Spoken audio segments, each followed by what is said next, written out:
Allow me to introduce myself. I am Jennifer Wilson, 40 years old, and I embrace my role as a housewife in our peaceful Cleveland suburb. From the outside, my life appears to be the epitome of the American dream. A hardworking husband by my side, a beautiful home with a white picket fence, and 2 wonderful children who fill our Sunday dinners with laughter and joy. For years, I've maintained this image of the perfect wife, the devoted mother, and the content suburban woman. But as they say, appearances can be deceiving. After 2 long years, I've finally found the courage to share what has been consuming my soul. For 2 years, I've carried a secret so profound that it has carved lines into my face and hollowed out my heart. A truth that, once revealed, could destroy everything I hold dear.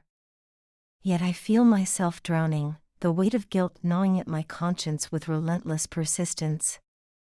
I can't hide it anymore. It all began last summer when Ryan moved into our home. Ryan Cooper is my husband's nephew, the son of David's younger brother. At 23, he was struggling through his final year of college when his roommates suddenly broke their lease. David and I didn't hesitate to offer him a place to stay. He's family, David had said, and family takes care of each other. Oh, the irony of those words haunts me now. What was meant to be a temporary arrangement of a few months took on a life of its own. When Ryan first arrived, he brought with him an energy that was both invigorating and unsettling. There was something magnetic about him, a charm that drew people in effortlessly. His laughter was contagious, his jokes landed perfectly, and his presence filled rooms with warmth. But beyond that, he possessed an attentiveness I hadn't experienced in years. David, bless his heart, is truly a good man. He's been my provider, my partner, and the father of my children for almost 20 years. Yet somewhere along the way, our marriage had settled into a comfortable routine. Our conversations revolved around bills, the kids' activities, and what to make for dinner. Romance had faded into the background, overshadowed by the demands of daily life. Ryan saw me differently. Not as a mother, not as an aunt, but as a woman. At first, I dismissed it. Young people often exude warmth and engagement, especially someone as charismatic as Ryan. But there was something undeniable in the way he looked at me. A gaze that lingered a moment too long, eyes that seemed to search for something unspoken. I told myself it was harmless. That summer, my days were filled with the usual whirlwind of teenage drama, endless household chores, and trying to make Ryan feel at home. He would often join me in the kitchen as I prepared meals. He'd lean against the counter, that easy smile lighting up his face.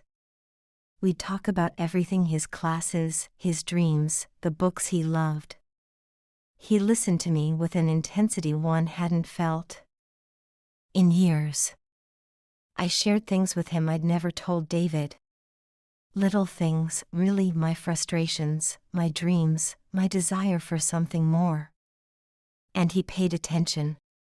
In the evenings, when the kids were in bed and David was absorbed in his work, Ryan and I would sit on the back porch. The summer air was warm and heavy with possibility. Do you ever feel like you're just going through the motions? I asked one night, my voice barely above a whisper. Ryan turned to me, his eyes steady. Everyone does sometimes, he said. But you deserve more than that, Jennifer. You're extraordinary, and anyone would be lucky to have you in their life. I should have stopped him right there. I should have reminded him that I was his aunt by marriage, a married woman, and that this conversation was inappropriate. Instead, I let his words wash over me, striking my starved spirit like a match to dry kindling. That night, lying in bed next to my sleeping husband, Ryan's words echoed in my mind. For the first time in years, I felt seen, desired, alive. As the weeks passed, our exchanges grew more frequent, our conversations more intimate. A lingering touch here, a stolen glance there. It was a slow, intoxicating dance that neither of us dared to define. I tried to convince myself it was innocent. Just a lonely woman flattered by attention. Just a young man being kind. But deep down, I knew better. I knew we were playing with fire. The tension between us grew thick enough to cut with a knife.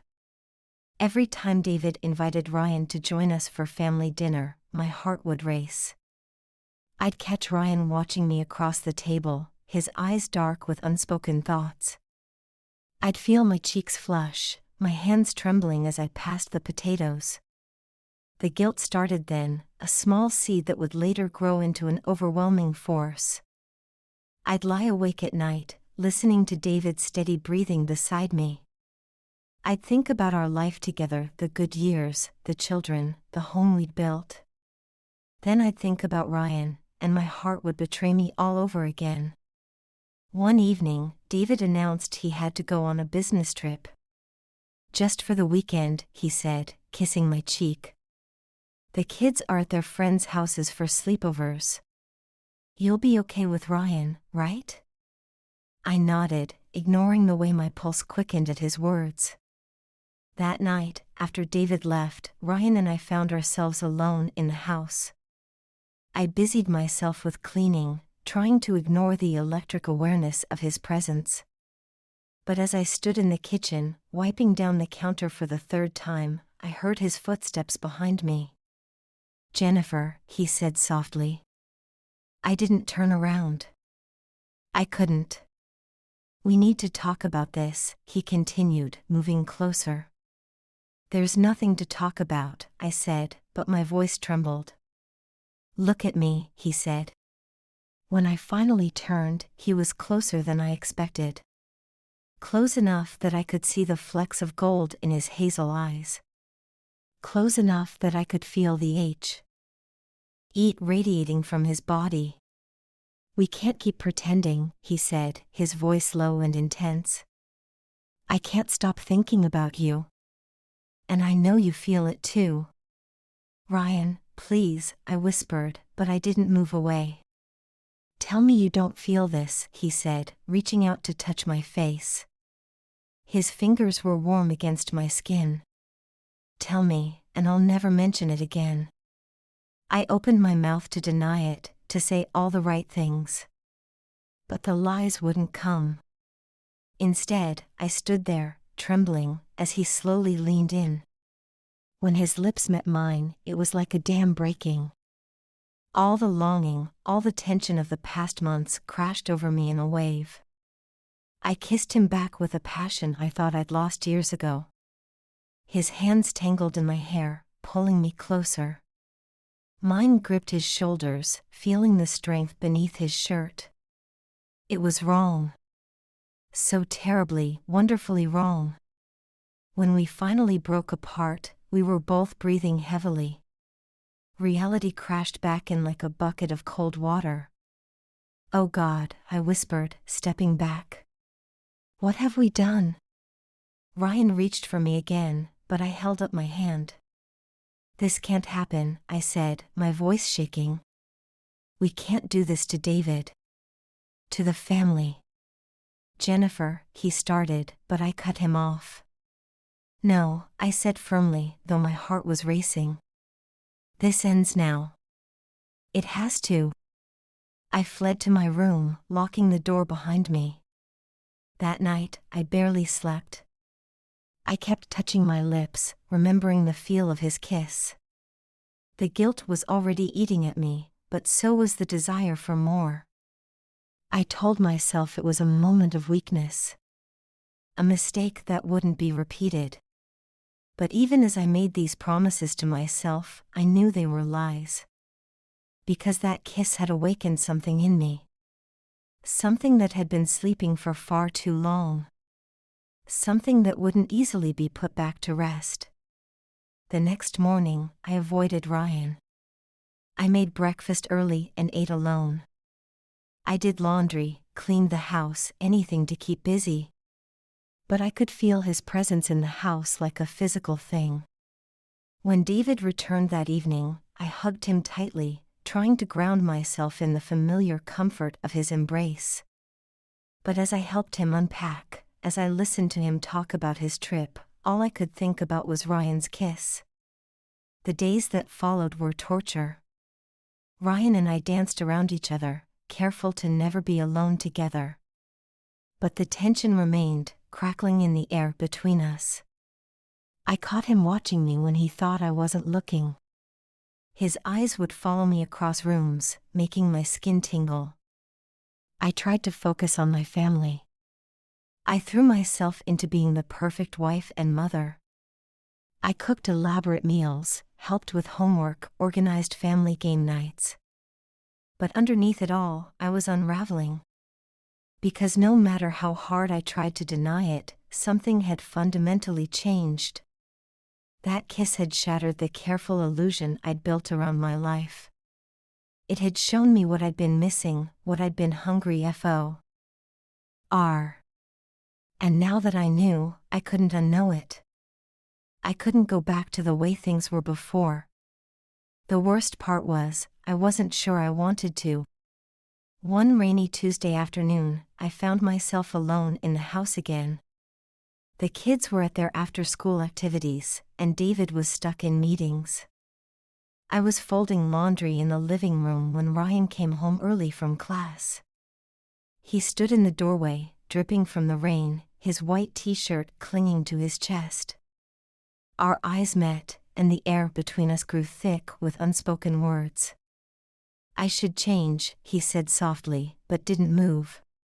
"You should," I agreed, but I couldn't look away. He took a step toward me, then another. "Jennifer," he whispered, and my name on his lips sounded like a prayer. "We can't," I said, but my body betrayed me, moving closer to him. "I know," he replied, reaching for me anyway. This time when we kissed, there was no hesitation. No pretense of resistance. Just hunger and need and the taste of rain on his lips. His hands were everywhere, leaving trails of fire on my skin. I pressed against him, not caring that his wet clothes were soaking into mine. We stumbled backward until my legs hit the couch. "The kids," I gasped between kisses. "They'll be home soon." Ryan pulled back slightly, his eyes dark with desire. "When?" he asked, his voice rough. 2 hours, I whispered. He nodded, then took my hand and led me upstairs. To his room, not mine. I couldn't bring myself to cross that particular line. What followed was passionate, desperate, and absolutely wrong. Yet in those moments, tangled in his sheets, I felt more alive than I had in years. Afterward, the guilt hit me like a physical blow. I dressed quickly, avoiding his eyes. "Jennifer," he started, but I cut him off. "This was a mistake," I said, my voice trembling. But we both knew it wasn't true. Or rather, it was true, but it wouldn't stop us from making it again. And we did. Over and over. We found moments when the house was empty. Quick, stolen kisses in the kitchen when no one was looking. Long afternoons when the kids were at practice and David was at work. Each time, I told myself it would be the last. Each time, I lied. Ryan became my addiction. The way he looked at me, touched me, made me feel. It was like being young again, experiencing everything for the first time. But the guilt was always there, a constant companion. Every time David kissed me goodnight, I felt like a fraud. Every time I helped the kids with homework, I wondered what kind of mother I was. Every family dinner became an exercise in control, watching Ryan across the table. Pretending nothing had changed.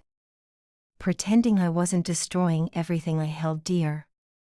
The lies began to pile up. Small ones at first, where I'd been, why I was late. Then bigger ones, fake book club meetings, non-existent errands. I became someone I didn't recognize. A woman who could look her husband in the eye and lie. A mother who was risking her children's happiness for stolen moments of passion. Ryan tried to talk about the future sometimes. We could leave, he'd whisper in the dark. Start fresh somewhere else. But I always silenced him with kisses. I couldn't bear to think about the future. Couldn't face the reality of what we were doing. The summer turned to fall, and Ryan should have moved out. He'd graduated, found a job in the city. But he stayed, making excuses about saving money. David was delighted to keep him around. It's good to have another man in the house, he'd say, clapping Ryan on the shoulder. If he only knew. The holidays were the hardest. Watching Ryan charm our extended family at Thanksgiving. Seeing him play with my children on Christmas morning. The way he fit so perfectly into our lives while simultaneously threatening to destroy them. One night, after a particularly close call when David came home early, Ryan held me close. I love you, he whispered against my hair. I froze. We'd never said those words. Never acknowledged this as anything more than physical attraction. Don't, I pleaded. Please don't say that. It's true, he insisted. And I know you love me too. I pulled away from him, suddenly angry. Love? I spat the word like poison. This isn't love. This is destruction. But even as I said it, I knew I was lying. Because somewhere along the way, between the stolen kisses and secret touches, I had fallen in love with him. And that made everything so much worse. Because now it wasn't just about desire or need or escaping the monotony of my life. Now it was about feelings that threatened to consume me. Feelings that made me question everything I thought I knew about love and happiness. The weeks turned into months. Our affair became a well-choreographed dance. We knew when and where we could be together.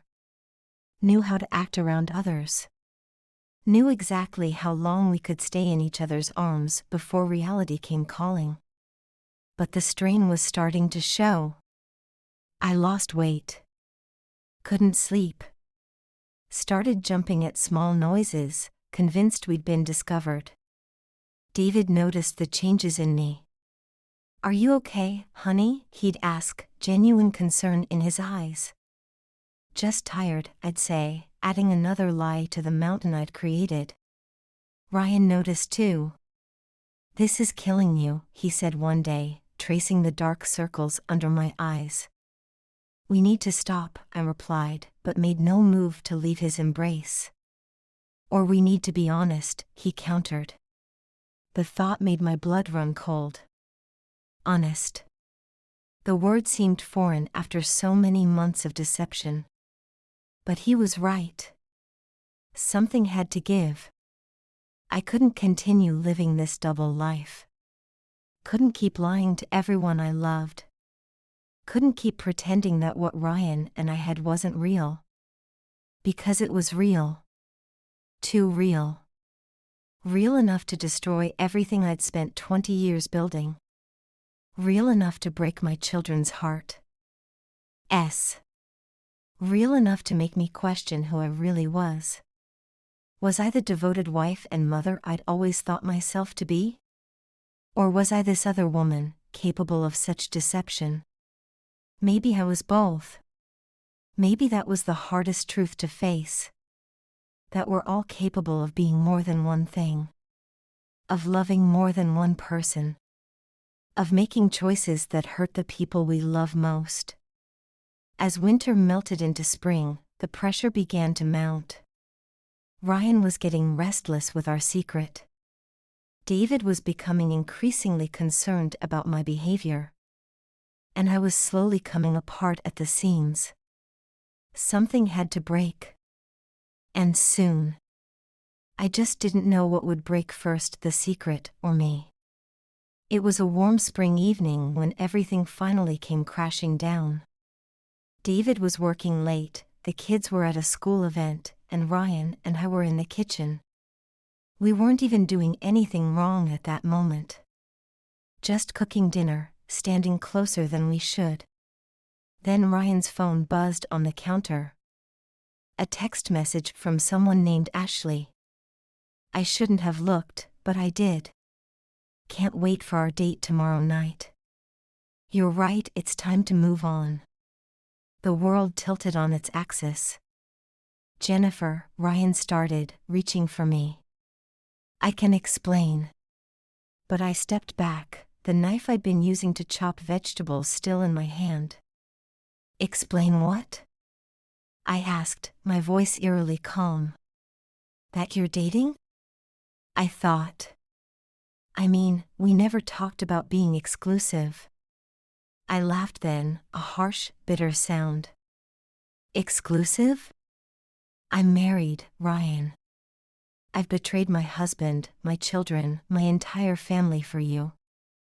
And what has it gotten me? He shot back. Stolen moments? Secret meetings? I'm 23, Jennifer. I want a real relationship. Each word was like a slap. Of course he did. He was young, free, with his whole life ahead of him. What was I thinking? That he'd wait forever? That we'd somehow find a way to make this work? Get out, I whispered. What? Get out. I screamed, finally losing control. Pack your things and get out of my house. He tried to reach for me again, but I held up the knife. Not threatening, just defensive. Jennifer, please. Let's talk about this. There's nothing to talk about, I said, echoing his words from months ago. This ends now. He stared at me for a long moment, then nodded. I'll be gone by morning. After he left the kitchen, I sank to the floor. The knife clattered beside me as sobs racked my body. What had I done? What had I become? I sat there until I heard footsteps on the stairs. Ryan was leaving, not even waiting until morning. I listened as the front door closed behind him. Then silence. Deafening silence. I don't know how long I sat there, but eventually, I heard David's car in the driveway. The kids would be home soon too. I had to pull myself together. Had to pretend everything was normal. One more time. But as I stood up, I knew I couldn't. Not anymore. The lies had become too heavy. The guilt too overwhelming. I went to my desk and took out a pen and paper. My hands were shaking as I began to write. Dear David. By the time you read this, the words poured out of me. Everything. The loneliness that had led to the affair. The excitement of feeling young and desired again. The guilt that had eaten away at me. The love I still felt for him, for our family. The deep, crushing regret for what I'd done. I told him about Ryan, about our months-long affair. About how it had ended tonight. I didn't ask for forgiveness. I didn't deserve it. I just needed him to know the truth. All of it. When I finished writing, I sealed the letter in an envelope. Placed it on the kitchen counter where he would find it. Then I went upstairs to shower, to wash away my tears before the kids got home. As the water ran over me, I thought about what would happen next. Would David leave me? Would he tell the children? Would our entire family implode because of my selfish choices? I had no answers. Only questions and regrets. When I came downstairs, David and the kids were home. They were in the living room, laughing about something that had happened at school. The sound of their happiness made my heart ache.